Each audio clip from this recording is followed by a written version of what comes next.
आप ये देख सकते हैं मेरे पीछे एक सारस है और यहाँ के प्रधान जी जो बिहारपुर के प्रधान जी हैं सुरेश पांडे जी के द्वारा सूचना दी गई थी कि सारस मिला हुआ है जो बेहद चोटिल स्थिति में है। पीछे किस तरीके से सारस को बैठाया गया है आप देख सकते हैं और उसका पंख बिल्कुल उजड़ा हुआ है आप देखेंगे।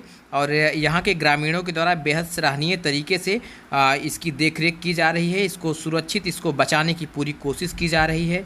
और प्रधान जी ने सूचना दी थी फ़ोन पर कि इनके गांव में एक सारस मिला हुआ है, जिसके बाद मैं त्वरित वहां से निकला और सीधा चला आया। अब प्रधान जी से ही जानने की ज़्यादा कोशिश करेंगे कि आखिर ये सारस इन लोगों को मिला कैसे। लेकिन आप देख सकते हैं कि किस तरीके से ये सारस बिल्कुल चोटिल अवस्था में है, बिल्कुल परेशान है और कुछ शायद इसे इलाज दिया गया है।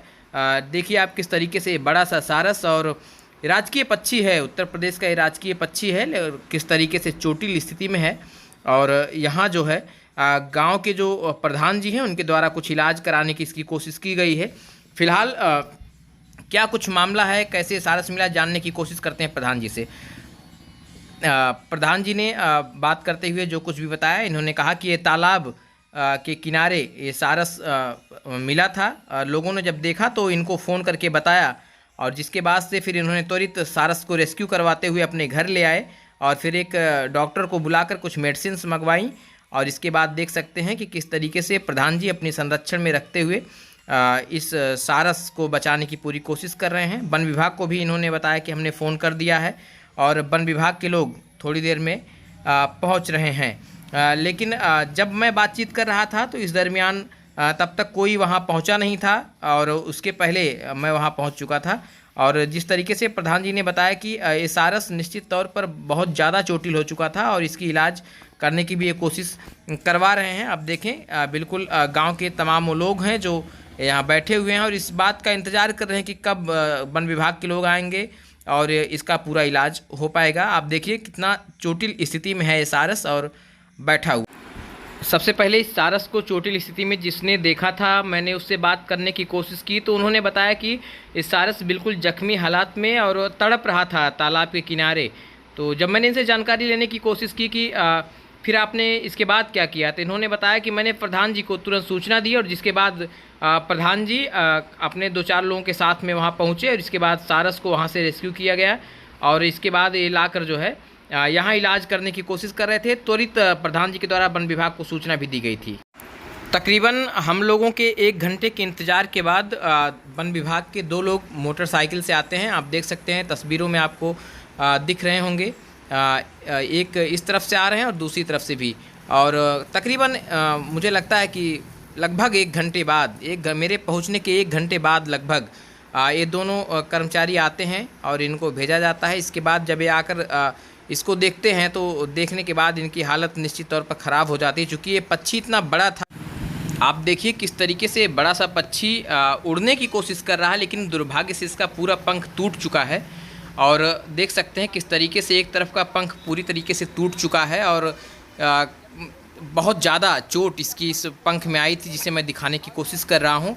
और बेहद सराहनीय कार्य करते हुए ग्राम प्रधान बिहारपुर के द्वारा कुछ दवा किया गया, कुछ उपचार करने की कोशिश की गई। वन विभाग के 2 कर्मी भी आए लेकिन उनके भी बस की बात नहीं थी, क्योंकि ये सारस निश्चित तौर पर बेहद बड़ा था और ज़्यादा चोटिल था और उनके पास लेकर जाने का कोई साधन भी नहीं था। उनके पास कोई गाड़ी नहीं थी जिससे इसको ले जा सके। मोटरसाइकिल से बार बार उनके अधिकारी कह रहे थे लेकर आइए, लेकिन संभव नहीं था। बार बार ये कह रहे थे कि आप कोई कपड़ा दे दीजिए, मैं कपड़े में इसको लपेट कर ले जाऊँगा। आप सोचिए कि इतना बड़ा सारस क्या इस कपड़े में लपेट कर लेकर जाया जा सकता था। मैं इन्हें बार बार इनसे आश्वासन लेने की कोशिश कर रहा था क्या आप इसे ले जा सकते हैं, तो इन्होंने कहा कि अधिकारी साहब बोल रहे हैं कि मेरे पास गाड़ी नहीं है और मैं 2 चक्के से ही इसको लेकर जाऊंगा।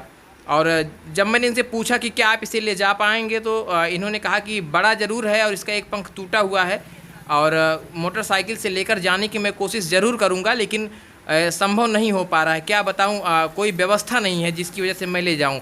और इसमें तकरीबन लगातार देर होती जा रही थी और उसके पंख से ब्लीडिंग भी हो रही थी। जब ज़्यादा उसकी हालत ख़राब होती दिखी तो हम लोगों ने वन विभाग के कर्मचारियों का इंतज़ार नहीं किया, चूँकि मेनका गांधी जी के फ़ोन करने के बाद लगातार केवल लोग मेरे नंबर पर फ़ोन किए जा रहे थे जिसके बाद प्रधान जी ने निर्णय लिया कि इसको प्राइवेट गाड़ी मंगा करके और अपनी गाड़ी से ले जाएंगे और इलाज कराएंगे। इसके बाद ये जो देख रहे हैं जिनके हाथ में सारस है, एक माली हैं बेचारे जो वन विभाग के हैं, और वो जो है इसको पकड़ के ले जा रहे हैं। आप देख सकते हैं कि बिहारपुर के प्रधान जी हैं जिन्होंने इस सारस को बचाने का अनोखा प्रयास किया है, बेहद शानदार प्रयास किया है, और इन्होंने फिर प्राइवेट गाड़ी को मंगाया चूँकि वन विभाग के पास कोई गाड़ी नहीं थी। और इस सब के बीच लगभग 1 से ज़्यादा घंटे और बीत चुके थे, तकरीबन 2.5 घंटे हो चुका था तड़पते हुए सारस को। और फिर इसके बाद एक निजी गाड़ी कहीं से मंगाई जाती है ग्राम प्रधान के द्वारा, और इसके बाद इस स्कॉर्पियो गाड़ी में रख करके उस सारस को इलाज के लिए यहाँ से लेकर जाने की कोशिश की जाती है। आप देख सकते हैं किस तरीके से इस सारस को गाड़ी में रखने की कोशिश कर रहे हैं, क्योंकि सारस इतना बड़ा है। और इससे बार बार जो वन कर्मी थे वो बोल रहे थे कि आप मोटरसाइकिल से लेकर आइए। आप सोचिए कितना बड़ा सारस क्या संभव था मोटरसाइकिल से ले जाना। और इसके बाद जब ये संभव नहीं हो पाया, हालत उसकी बिगड़ती जा रही थी, तो प्रधान जी के सहयोग से इसे स्कॉर्पियो गाड़ी में बैठाया जाता है और इसके बाद यहाँ से रवाना किया जाता है।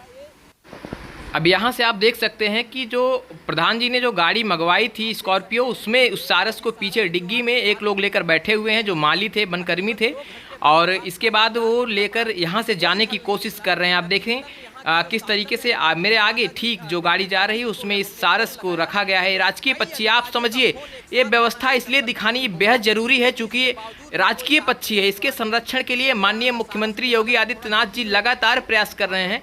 लेकिन सोचिए कि एक चोटिल सारस की सूचना जब वन कर्मियों को, वन विभाग के लोगों को दी जाती है, तो उनको इतने बड़े सारस को रेस्क्यू करने की मतलब कोई व्यवस्था नहीं होती है, और जिसके बाद से मजबूरन एक प्राइवेट गाड़ी को मंगा करके और सारस को जल्दी से जल्दी इलाज दिलाने की कोशिश ग्राम प्रधान के द्वारा की जाती है। एक सराहनीय प्रयास। और आप देख सकते हैं पूरी रफ्तार से गाड़ी को लेकर जाया जाता है जिससे जल्दी से जल्दी इसे बेहतरीन इलाज दिया जा सके। क्योंकि जब वन विभाग को सूचना दिया गया और इसके बाद से तकरीबन 2.5 घंटे बीत गए और 2 कर्मी भी आए, लेकिन कुछ व्यवस्था ना होने की वजह से इलाज में इसके देर हो रही थी। आप देखिए इसी स्कॉर्पियो में वो सारस है जिसे ले जाया जा रहा है इलाज कराने के लिए। और अब यहाँ से जो है कोशिश की जा रही है कि जितना जल्दी हो सके वन विभाग को सुपुर्द किया जाए। वन विभाग में जो भी इनके चिकित्सक हैं, संबंधित डॉक्टर जल्दी से जल्दी सारस को इलाज उपलब्ध करा पाएँ, जिसके लिए जो ग्राम प्रधान हैं उनके द्वारा स्कॉर्पियो में इसको बैठा करके और यहाँ से लेकर जाने की कोशिश। आगे आगे आप देख सकते हैं वो वनकर्मी जो आए हुए थे देखने के लिए और जो मोटरसाइकिल से नहीं ले जा पाए, और जिसके बाद से इस गाड़ी में प्रधान जी ने एक निजी गाड़ी मंगाई और इसके बाद उसमें से सारस को त्वरित पहुंचाने की कोशिश की। और इस दरमियान मेनका संजय गांधी जी ने भी लगातार डीएम साहब को फ़ोन किया और कई लोगों को फ़ोन किया, कई अधिकारियों के फ़ोन आने शुरू हुए, लेकिन नतीजा कुछ नहीं निकला। और बाद में निजी गाड़ी से इस सारस को बिरसिनपुर नर्सरी के लिए यहाँ से रवाना किया गया था, जिसमें आप देख सकते हैं प्रधान जी हैं जो बिहारपुर के हैं और जिनके द्वारा इस सारस को बचाने का एक अनोखा प्रयास किया गया है। इस गाड़ी में उस सारस को रखा गया है। आप देख सकते हैं जो प्रधान जी के द्वारा गाड़ी बुलाई गई थी, अब उसमें इस सारस को रखकर बिरसिनपुर नर्सरी पहुंचाया गया है। आप देखें कि यहाँ पर अभी चिकित्सक हालांकि नहीं पहुँचे थे, फ़ोन पर संपर्क किया गया तो थोड़ी देर में उन्होंने कहा कि हम पहुँच रहे हैं, लेकिन हालात देखिए कि किस तरीके से वहाँ जो है कोई व्यवस्था नहीं थी इस सारस को रेस्क्यू करने की। आप ये देख सकते हैं अब इस स्कॉर्पियो से सारस को निकाला जा रहा है और निकाल करके इलाज के लिए उसको कोशिश की जा रही है कि जल्दी से जल्दी इसे इलाज दिलाया जा सके। इस दरमियान लगातार ज़िले के सभी बड़े अधिकारियों का फ़ोन आ रहा था, लगभग लोग जानकारी लेने की कोशिश कर रहे थे आखिर क्या हो रहा, कैसे हो रहा। मेरे भी नंबर पे बहुत सारे फ़ोन आ रहे थे, प्रधान जी के नंबर पर फ़ोन आ रहे थे, चूँकि जो सांसद मेनका संजय गांधी जी हैं उनके द्वारा इस मामले को संज्ञान लिया गया था। आप देखें ये जो व्यक्ति आप देख रहे हैं इस सारस को पकड़ के खड़ा है, ये एक माली है और बेचारा तकरीबन 3 घंटे तक इस सारस को इसी स्थिति में लेकर इस गर्मी में पकड़े खड़ा रहा। कोई भी व्यवस्था नहीं हो पाई वन विभाग के द्वारा कि इसको त्वरित रेस्क्यू कराया जा सके, त्वरित इलाज कराया जा सके। और इस प्रधान जी के द्वारा इस शानदार मुहिम में शानदार प्रयास करते हुए उन्होंने इस गाड़ी से बिरसिनपुर नर्सरी इसको पहुंचाया था। अब यहाँ से इसके इलाज की प्रक्रिया शुरू की जाती है। आप देख सकते हैं बस थोड़ी ही देर में डॉक्टर्स आ जाते हैं और इसके बाद इसके इलाज की प्रक्रिया शुरू कर दी जाती है। प्रधान जी इसकी चोंच को पकड़ते हैं और डॉक्टर साहब को देख रहे हैं आप, ये देखिए पेन किलर और जो भी संबंधित दवाएं हैं उसे देने की कोशिश की जा रही है, इंजेक्शन लगाने की कोशिश। और यहाँ फिर तकरीबन 3 घंटे बाद इसका इलाज शुरू किया जाता है। आप सोचिए, रेस्क्यू ना करने की वजह से इसकी हालत लगातार बिगड़ रही थी, कोई साधन नहीं था इसको यहाँ तक लेकर आने के लिए। फिर प्राइवेट गाड़ी से लाया जाता है। आप देखिए किस तरीके से डॉक्टर साहब इसको इंजेक्शन लगा रहे हैं जिससे इसको जल्दी से जल्दी राहत मिल सके। दूसरा पंख आप देख सकते हैं किस तरीके से बिल्कुल टूट कर लटक चुका था। और आप देखिए अब यहाँ से जो है 3 इंजेक्शन लगाए गए डॉक्टर साहब के द्वारा, और एक कोशिश थी कि इनको कम से कम जो राजकीय पक्षी है जल्दी से जल्दी इसको बचाया जा सके। जब मैंने डॉक्टर साहब से बात की कि इसकी क्या हालत है, किस स्थिति में है, तो उन्होंने कहा कि हालत अभी बहुत अच्छी नहीं है, इसको यहाँ से बेहतर इलाज के लिए सुल्तानपुर लेकर जाना चाहिए। और प्रयास हम लोग कर रहे हैं कि जल्दी से जल्दी इसको सुल्तानपुर ले जाएं और ज़्यादा बेहतर इसको इलाज दे सकें। हालांकि इसकी हालत स्थिर बनी हुई थी जैसा कि डॉक्टर साहब ने बताया। सुबह हमने जब जानने की कोशिश की कि सारस की क्या हालत है तो बेहद दुखद खबर थी, चूँकि सारस अब इस दुनिया में नहीं था और उसे ससम्मान विदाई दी जा चुकी थी। लेकिन लापरवाही, निश्चित तौर पर संसाधन का अभाव दिखा, जिसकी वजह